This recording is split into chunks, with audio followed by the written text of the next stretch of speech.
Okay, let's do some chatting about cyclones.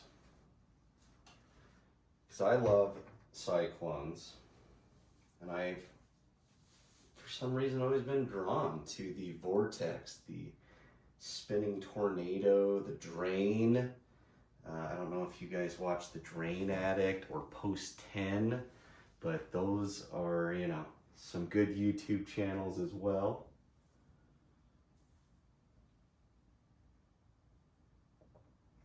But I've always had a calling, it seems, for this. All right, what am I looking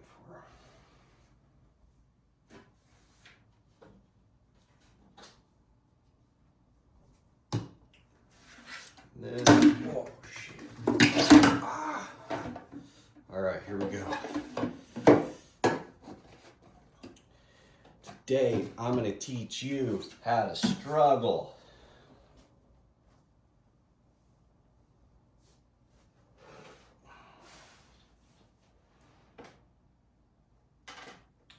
You know, this Apple Watch is giving me trouble. And I finally got it set to always on, hoping that'd keep the camera open, but now my sleep schedule is on, and I think that's messing with it. Who knows? So, cyclones have this. Sorry guys, I don't know all the technical words. I'm not a professionally trained professional, but as you'll find about me, I don't care a whole lot about that. But if I'm ever wrong about something, or, you know, clearly talking out of my ass, just let me know and we'll discuss. But cyclones have a unique property, that's what we'll say, that the smaller the hole on the bottom of the cyclone, so you see how this one's pretty large, and the ones on these are a lot smaller. See that? That is the bottom of each of those cyclones there. And the reason why that's important is because the smaller this hole, it affects the vortex inside of there, and it gives the dust more velocity. It speeds it up, right? It gets that tornado in there spinning faster the smaller the bottom of the vortex is. And so this one here is so large, I was describing in a previous video, because I want debris to be flung out and able to pass through here, and this is a happy medium. This gets the job done and lets through some substantial chunks.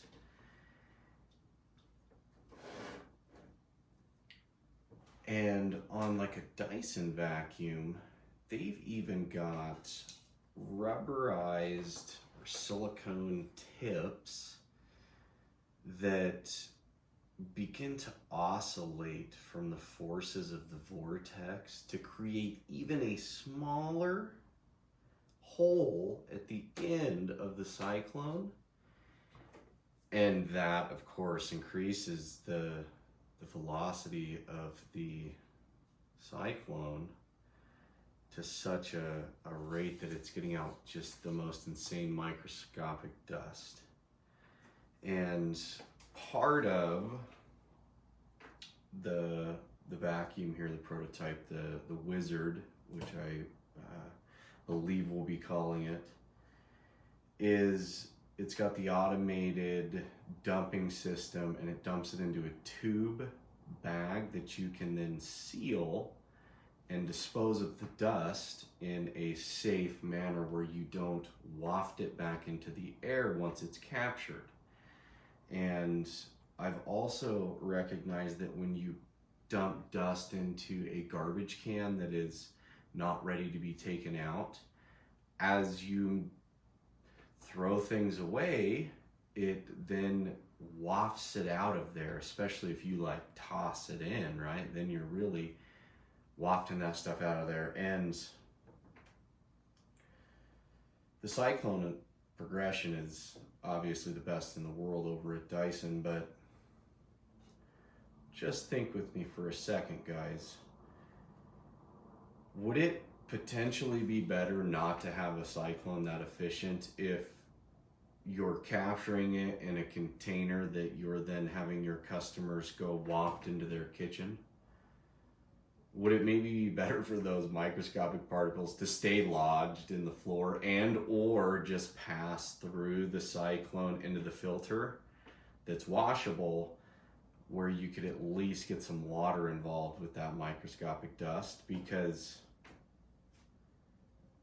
you're putting it in your kitchen by dumping the bin. But I try to look at life as everyone could be wrong, and you should always examine what you're trying to achieve, and you should not let profits and the way it's always been done get in the way. That's the biggest downfall of our society, is companies stagnate and they don't innovate anymore after their, initial success a lot of times. Or they innovate in the wrong direction and, cause a disaster or something. So it's always good to keep perspective.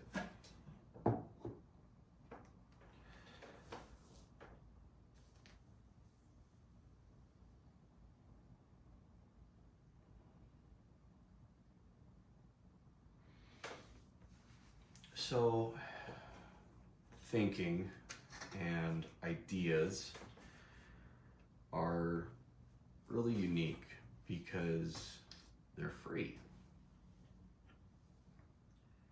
And we live in a time where we can easily pick up our phone and educate ourselves to an outstanding level.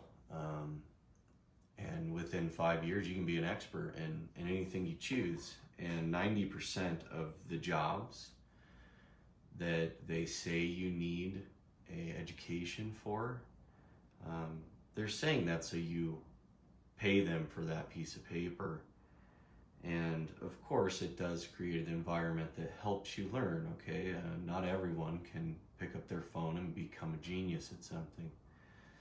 But they could if they wanted to, or thought about it, or knew that they could.